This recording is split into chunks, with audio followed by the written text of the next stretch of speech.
రాక్షస ముద్రిక. మగధ దేశానికి రాజధాని అయిన పాటలీపుత్రాన్ని నందుడనే రాజు పాలిస్తూ ఉండేవాడు. ఆయనకు మంత్రి అయిన రాక్షసుడు స్వామి భక్తుడు సమర్థుడును. నందరాజుకు ఇద్దరు భార్యలు. ఒకరు సునంద అనే క్షత్రియ స్త్రీ, రెండో ఆమె ముర అనే శూద్ర స్త్రీ. వీరిలో ముందుగా మురకే కొడుకు కలిగాడు. తల్లి పేర అతన్ని అందరూ మౌర్యుడని పిలిచేవారు. మౌర్యుడు పుట్టిన కొంతకాలానికే సునంద 9 మంది కొడుకులను కన్నది. వీరికి నవనందులని పేరు. ఇలా కొంతకాలం గడిచాక నందరాజు రాజ్యభారాన్ని తన కొడుకులకు అప్పగించ నిశ్చయించాడు. వారిలో మౌర్యుడే పెద్ద అయినప్పటికీ ఆయన అతనికి సేనాని పదవి మాత్రమే ఇచ్చి నవనందులందరూ రాజులుగా ఉండేటట్టు నిశ్చయించాడు. మౌర్యుడు తనకు అన్యాయం జరిగినట్టు భావించాడు. నవనందులు మూఢులు, తాను తెలివిగలవాడు. ప్రజలకు కూడా మౌర్యుడిపైనే గౌరవం హెచ్చు. అతను నవనందుల మధ్య సులువుగా చీలికలు పెట్టాడు. లక్షణాలన్నీ చూడగా మౌర్యుడు, అతని కొడుకులు మగధ రాజ్యానికి చిచ్చు పెట్టేలాగా కనపడ్డారు. అందుచేత నవనందులు మంత్రులు కలిసి కుట్ర చేసి మౌర్య వంశ నిర్మూలనానికి ఉపాయం ఆలోచించి వారినందరినీ ఒక పాతాళ గృహంలోకి పంపి ద్వారం మూసేశారు. అక్కడ 100 కంచాలలో భోజనము, 100 దీపాలు ఉన్నాయి. ఆ ఆహారం ఒక్కడే తింటే చాలా రోజులకు సరిపోతుంది. అందుచేత మౌర్యుడు తన కొడుకులలోకెల్లా చిన్నవాడైన చంద్రగుప్తుడికి ఆ ఆహారమిచ్చి పాతాళ గృహం నుంచి బయటపడే అవకాశం దొరికితే మౌర్యుల పక్షాన పగ తీర్చుకునేటట్టు ప్రమాణం తీసుకున్నాడు. ఇలా కొంతకాలం గడిచింది. వంగదేశం నుంచి కొందరు మనుషులు ఒక బోనులో ఒక సింహం బొమ్మను పాటలీపుత్ర రాజసభకు తెచ్చారు. ఆ బోనుపై చాతనైతే ఈ సింహాన్ని బోను నుంచి వెలువరించండి అని ఉన్నది. బోనుకు ఎక్కడా ద్వారం లేదు. సింహాన్ని వెలువరించే ఉపాయం ఎవరికీ తెలియలేదు. చంద్రగుప్త మౌర్యుడే బతికి ఉంటే ఆ కుర్రవాడు ఉపాయం చెప్పేవాడు అని సభలో ఒకరన్నారు. వెంటనే పాతాళ గృహానికి దారి తెరిచి చూశారు. అందరు మౌర్యులు చనిపోయారు గాని చంద్రగుప్తుడింకా ప్రాణాలతో ఉన్నాడు.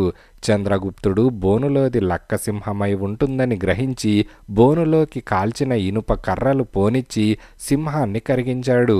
సింహం కరిగి బోనులో నుంచి బయటకు వచ్చింది.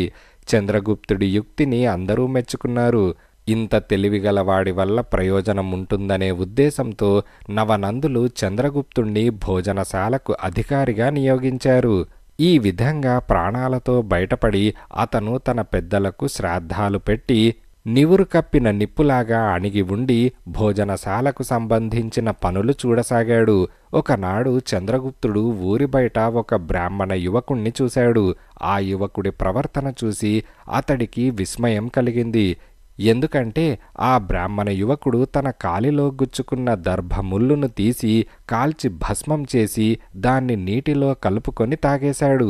స్వామి, ఎందుకా దర్భముళ్ళును కాల్చి బూడిద చేశారు అని చంద్రగుప్తుడు అడిగాడు. ఇది నా కాలిలో గుచ్చుకున్నది, అందుకని దాన్ని భస్మం చేశాను అని ఆ యువకుడన్నాడు. కానీ ఆ భస్మాన్ని నీటిలో కలుపుకొని తాగటం వల్ల ప్రయోజనమేమిటి అని చంద్రగుప్తుడు మళ్ళీ అడిగాడు. అలా చెయ్యకపోతే నా కోపం నన్నే దహించేస్తుంది అని ఆ వింత బ్రాహ్మణ యువకుడన్నాడు. చంద్రగుప్తుడు అతని అహంకారానికి పట్టుదలకు ఆశ్చర్యపోయి అలాంటి వాడి అండ తనకు అవసరమని నిశ్చయించుకొని, నీ పేరేమిటి, ఎక్కడికి వెళ్తున్నారు అని అడిగాడు. నా పేరు విష్ణుగుప్తుడు, అందరూ నన్ను చాణక్యుడంటారు. రాజుల వెంట భోజనం చేసే బ్రాహ్మణులలో అగ్రస్థానం ఆక్రమించి భోజనం చేసే ఉద్దేశంతో వెళ్తున్నాను. ఈ ఏర్పాట్లు చేసే శూద్రుడొకడున్నాడట, అతన్ని కలుసుకోవాలి అని బ్రాహ్మణ యువకుడన్నాడు. స్వామి, నేనే అతన్ని అని చంద్రగుప్తుడన్నాడు. నందమహారాజు మనవణ్ణి శూద్రుడన్నందుకు చాణక్యుడు చాలా నొచ్చుకొని తన పశ్చాత్తాపం తెలుపుకొని, నీకు నా వల్ల ఏ పని కావాలన్నా చెప్పు, చేసి పెడతాను అని అన్నాడు. మా ఇంటికి ఒకసారి దయచేయండి, అంతే నేను కోరేది అని చంద్రగుప్తుడన్నాడు. చాణక్యుడు ఆ ప్రకారమే చంద్రగుప్తుడి ఇంటికి వెళ్ళి నవనందులు మౌర్య వంశాన్ని నిర్మూలించటానికి చేసిన కుట్ర, చంద్రగుప్తుడు పగ తీర్చుకోవటానికి శపథం చేసి బయటపడిన వైనము తెలుసుకున్నాడు. చాణక్యుడు తర్వాత భోజనశాలకు వెళ్ళాడు. తూర్పు ముఖంగా 9 విస్తళ్ళు వేసి ఉన్నాయి. వాటి పక్కన బంగారు పాత్రలు పెట్టి ఉన్నాయి. అవి నవనందులు భోజనం చేసే స్థానాలు. వాటికి ఎదురుగా కొన్ని వెండి చెంబులు, మరొక విస్తరి ఉన్నాయి. ఇవిగాక ఇంకా అనేక వేల విస్తళ్ళు వేసి ఉన్నాయి. ఆ వెండి చెంబుల గల విస్తరి యోగ్యుడైన బ్రాహ్మణుడికన్నీ, మిగతావి సామాన్య బ్రాహ్మణులకని తెలుసుకొని చాణక్యుడు ఆ ప్రత్యేక బ్రాహ్మణ స్థానంలో కూర్చున్నాడు. కొంతసేపటికి నవనందులు వచ్చి చాణక్యుణ్ణి చూసి, ఎవరి కుర్రవాడు, బయటకు గెంటండి అని అన్నాడు. నా యోగ్యతను పరీక్షించి నాకన్నా యోగ్యుడున్నట్టయితే అతనికి మీరీ స్థానం ఇవ్వవచ్చు అని చాణక్యుడు న్యాయంగా అన్నాడు. కాని నందులు అహంకారులై చాణక్యుణ్ణి పిలక పట్టుకొని లాగి భోజనశాల నుంచి బయటకు గెంటారు. మిమ్మల్ని సర్వనాశనం చేసి మీ రాజ్యాన్ని శూద్రుడికివ్వకుండా ఈ పిలకముడి వెయ్యను. నా యోగ్యత మీరే చూద్దురుగాని అని ప్రతిజ్ఞ చేసిన చాణక్యుడు అక్కడి నుంచి వెళ్ళిపోయాడు. ఆనాడే చంద్రగుప్తుడి భవిష్యత్తుకు మౌర్యుల పగ చల్లారటానికి అంకురార్పణ జరిగింది.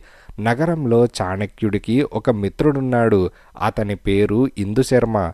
అతనికి క్షుద్ర విద్యలు తెలుసు, కొన్ని శక్తులు కలవాడు. నీవు నందరాజులతోనూ రాక్షస మంత్రితోనూ సుఖంగా ఉన్నట్టు నటిస్తూ నాకు సహాయం చేయాలి అని చాణక్యుడు ఇందుశర్మను కోరి ఒప్పించాడు. ఇందుశర్మ బౌద్ధ మాంత్రికుడి వేషం ధరించి జీవసిద్ధి అని పేరు పెట్టుకొని తన శక్తి చేత కొందరికి రోగాలు తెప్పించి వాటిని తానే నయం చేస్తూ, చాణక్యుడు తన మంత్రశక్తి చేత రోగాలు తెప్పిస్తే వాటిని తాను నయం చేస్తున్నానని ప్రచారం చేసుకోసాగాడు. చాణక్యుడి శపథం విని భయపడుతున్న రాక్షస మంత్రి ఈ జీవసిద్ధిని చేరదీసి అతని సహాయంతో చాణక్యుడి చర్యలను అరికడదామనుకున్నాడు. ఒకనాడు జీవసిద్ధి నవనందులతో, చంద్రగుప్తుడు ఈ నగరంలో ఉండటం మీకు క్షేమం కాదు. అతన్ని వర్ధమానమనే నగరంలో ఉండే కిరాతరాజు దగ్గరకు పంపేయండి అని సలహా చెప్పాడు. నవనందులు అలాగే చేశారు. చంద్రగుప్తుడు తనకున్నదంతా కిరాతరాజుకిచ్చి అతన్ని తన పక్షం చేసుకున్నాడు. పాటలీపుత్రానికి ఉత్తరంగా చాలా దూరాన పర్వత ప్రాంతాన్ని పర్వతకుడనే మ్లేచ్ఛరాజు ఏలుతున్నాడు. చాణక్యుడు ఆ రాజు వద్దకు వెళ్ళి, నేను నవనందులను నాశనం చేసి వారి రాజ్యాన్ని చంద్రగుప్తుడికిస్తానని ప్రతిజ్ఞ చేశాను. అతనికి సైన్యం లేదు. మీరు మీ బలాలను సహాయం చేసి గెలిపించినట్లయితే మీకు అర్ధరాజ్యం వచ్చేటట్టు చూస్తాను అని అన్నాడు.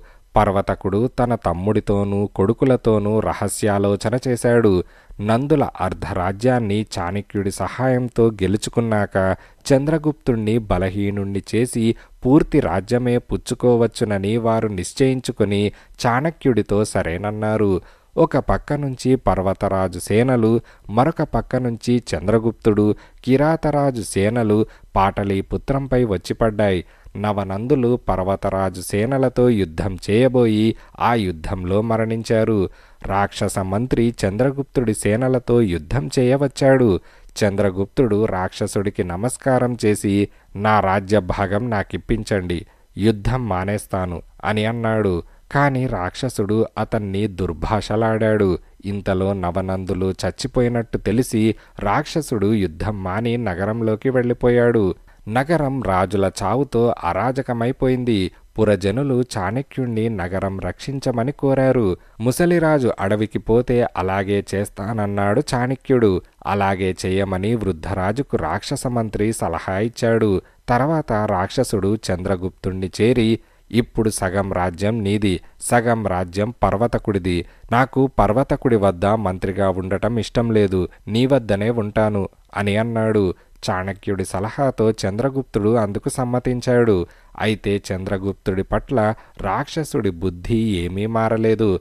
అతన్ని చంపించి నందుల పగ తీర్చటానికి రాక్షసుడు మనుషులను నియోగించాడు. వనంలో ఉంటున్న ముసలిరాజు చంద్రగుప్తుడికి విష ఫలాలు పంపాడు. చారుల ద్వారా ఈ సంగతి తెలిసి చాణక్యుడు వాటిని ఆ ముసలిరాజుకే తిప్పి పంపాడు. ముసలిరాజు వాటిని తిని చచ్చిపోయాడు. ఇది రాక్షసుడికి మరొక దెబ్బ. అయినా ఆయన చాణక్యుణ్ణి నిర్మూలించే ప్రయత్నం మానక రహస్యంగా పర్వతకుడితో కూడి మంతనాలు సాగించాడు. బౌద్ధ మాంత్రికుడి వేషంలో రాక్షస మంత్రిని మంచి చేసుకున్న చాణక్యుడి మిత్రుడు తన మంత్రశక్తి చేత అతి లావణ్యవతి అయిన విషకన్యను సృష్టించి దాన్ని రాక్షసుడికి చూపి, దీనిని ఆలింగనం చేసుకున్నవాడు తక్షణం చచ్చిపోతాడు, మరుక్షణం ఇది అదృశ్యమైపోతుంది అని ఆ విషకన్యను రాక్షసుడి వద్ద విడిచి వెళ్ళాడు. అయితే అతడు ఈ విషకన్యను రాక్షసుడి పరం చేసిన మాట ఆ రోజునే చాణక్యుడికి చెప్పాడు. కొద్ది రోజులు పోయాక రాక్షసుడు చాణక్యుణ్ణి పిలిచి, అపూర్వ సౌందర్యవతి అయిన కన్య ఒకటి లభించింది, ఆమెను చంద్రగుప్త మహారాజుకు కానుకగా ఇవ్వాలనుకుంటున్నాను, మీరు తీసుకుపోతారా అని అడిగాడు. చాణక్యుడు ఆ విషకన్యను వెంటబెట్టుకుపోయి నిండు కొలువులో రాక్షసుడు వింటూ ఉండగానే ఆ కన్యను పర్వతకుడికి బహుమానం చేస్తానని సూచించాడు. రాక్షసుడు వద్దనటానికి వీలు లేని పరిస్థితి, అందుచేత ఆయన కూడా అలా చేస్తే బాగుంటుందని అనవలసి వచ్చింది. తర్వాత విషకన్యను పర్వతకుడి వద్దకు పంపారు. మర్నాడు పర్వతకుడు చచ్చున్నాడు. విషకన్య జాడలేదు. తనకు ప్రమాదం కలగబోతున్నదని గ్రహించి రాక్షసుడు ఆ రాత్రే తన కుటుంబాన్ని తన స్నేహితుడైన చంద్రదాసు ఇంట ఉంచి నగరం విడిచి వెళ్ళిపోయాడు. పర్వతకుడి హత్యకు కారకుడు రాక్షస మంత్రేనని అందరూ అనుకున్నారు. అదే ప్రకారం చాటింపు కూడా వేశారు. రాజద్రోహిగా అతన్ని శిక్షించటానికి మాత్రం ఆయన దొరకలేదు. చాణక్యుడు ఒక మనిషిని పర్వతకుడి కొడుకు వద్దకు పంపి, చాణక్యుడే నీ తండ్రిని చంపించాడు, నీవక్కడ ఉన్న పక్షంలో నిన్ను కూడా చంపేయగలడు అని చెప్పించాడు. ఈ మాట విని బెదిరి పర్వతకుడి కొడుకు తన దేశానికి వెళ్ళిపోయాడు. రాక్షసుడు ఈ వార్త విని పర్వతకుడి కొడుకు ఉండే చోటుకి వెళ్ళి, చంద్రగుప్తుణ్ణి చంపి రాజ్యమంతా ఏలుకుందువు కాని సైన్యం సిద్ధం చేయి, నేను నీకు మంత్రిగా ఉంటాను అని రాక్షసుడన్నాడు. అందుకు పర్వతకుడి కొడుకు ఒప్పుకున్నాడు. రాక్షసుడు పారిపోయిన నగరంలో రాక్షసుడి భృత్యులు చంద్రగుప్తుణ్ణి చంపే ప్రయత్నంలోనే ఉన్నారు. చంద్రగుప్తుడు నగర ప్రవేశం చేసే సందర్భంలో ఉత్తర గోపుర ద్వారం వద్ద దారువర్మ అనేవాడు పెద్ద ఎత్తున అలంకరణలు చేస్తూ ఉండటం చూసి చాణక్యుడు శంకించి, చంద్రగుప్తుడు రావాల్సిన సమయానికి అతని ఏనుగు మీదనే పర్వతకుడి తమ్ముణ్ణి పంపాడు. సరిగ్గా ద్వారం కిందకు వచ్చేసరికి ఒక ఆయుధం పైనుంచి పడి మావటివాణ్ణి చంపింది. మరుక్షణం దారువర్మ పైనుంచి దూకి పర్వతకుడి తమ్ముణ్ణి కత్తితో పొడిచి చంపేశాడు. అది అర్ధరాత్రి వేళ కావటం చేత తాను ఎవరిని చంపుతున్నది కూడా ఆ దుర్మార్గుడు చూడలేదు. దారువర్మను మ్లేచ్చులు పట్టుకొని అక్కడే చంపారు. మరొకసారి ఒక వైద్యుడు చంద్రగుప్తుడికి ఔషధమిస్తూ అందులో విషం కలిపాడు. చాణక్యుడు పక్కనే ఉండి ఆ వైద్యుడి చేత ఆ ఔషధం కొంత తినిపించాడు. వైద్యుడు చచ్చాడు. ఈ విధంగా చాణక్యుడు చంద్రగుప్తుణ్ణి 1000 కళ్లతో కాపాడటమే కాక తన చారులను నగరమంతటా తిప్పి అన్ని రహస్యాలు తెలుసుకుంటూ ఉండేవాడు. ఈ చారులలో ఒకడు ఒకసారి చందదాసు ఇంటికి వెళ్ళి అక్కడ యమలోక పటాన్ని చూపుతూ ఉండగా ఒక కుర్రవాడు లోపల నుంచి వచ్చాడు. అప్పుడొక స్త్రీ వచ్చి వాణ్ణి లోపలికి తీసుకుపోయింది. ఆ సమయంలో ఆమె చేతి నుంచి ఒక ఉంగరం కింద పడింది. ఆ ఉంగరం చారుడి ద్వారా చాణక్యుడికి చేరింది. దాన్ని చూస్తూనే అది రాక్షసుడి ముద్రిక అని చాణక్యుడు తెలుసుకున్నాడు. ఇక నుంచి ఆయన రాక్షస మంత్రికి చంద్రగుప్తుడి శత్రువులకు మధ్య విభేదాలు పెట్టి రాక్షసుణ్ణి చంద్రగుప్తుడికి సుముఖుణ్ణిగా చేసుకునేటందుకు పథకం వేశాడు. చాణక్యుడి మనుషులు కొందరు చంద్రగుప్తుడి శత్రువులలాగా నటిస్తూ రాక్షసుడుంటున్న మ్లేచ్ఛ రాజ్యానికి వెళ్ళారు. రాక్షసుడి భృత్యులైన కొందరికి శిక్షలు విధించి వారిని శిక్ష అనుభవించకుండా విడిపించి రాక్షసుడి వద్దకు తీసుకుపోవటానికి కూడా చాణక్యుడు కొందరిని నియమించాడు. వారిలో ఒకడు ఒక ఉత్తరం తీసుకున్నాడు. అందులో రాక్షసుడు చంద్రగుప్తుడికి ఒక రహస్య లేఖ రాసినట్టుగా ఉన్నది. ఆ లేఖకు చాణక్యుడు రాక్షసుడి ముద్రిక వేశాడు. చాణక్యుడు తర్వాత చంద్రగుప్తుడితో వైరం తెచ్చుకునేవాడిలాగా నటించాడు. ఇద్దరూ బహిరంగంగానే ఘర్షణ పడసాగారు. ఈ వార్త కూడా మ్లేచ్ఛ రాజ్యానికి చేరింది. చాణక్యుడు సృష్టించిన దొంగ ఉత్తరం పర్వతకుడి కొడుకు చేతికి చిక్కింది. దానిని రాక్షసుడే రాయించాడని చాణక్యుడికి చంద్రగుప్తుడికి చెడిన మీదట చాణక్యుడి స్థానం తాను ఆక్రమించటానికి రాక్షసుడు ప్రయత్నిస్తున్నాడని అతను నమ్మాడు. విషకన్య యొక్క సృష్టికి కారకుడు రాక్షసుడేనని కూడా అతనికి స్పష్టంగా తెలిసిపోయింది. రాక్షసుడు అనుకున్నదంతా తారుమారైంది. ఆయన తన స్వదేశానికి తిరిగి వచ్చాడు. చాణక్యుడి సలహాపై చంద్రగుప్తుడు ఆయనను సమస్త గౌరవాలతో సభకు రప్పించాడు. చాణక్యుడు, చంద్రగుప్తుడు కూడా ఆయనను మంత్రిలాగే చూశారు. రాక్షస మంత్రి మనస్సు ఇంతకాలానికి మారిపోయింది. చాణక్యుడి యత్నాలు ఫలించాయి. చంద్రగుప్తుడు తన దాయాదుల రాజ్యంతో పాటు వారి మంత్రిని కూడా జయించుకున్నాడు.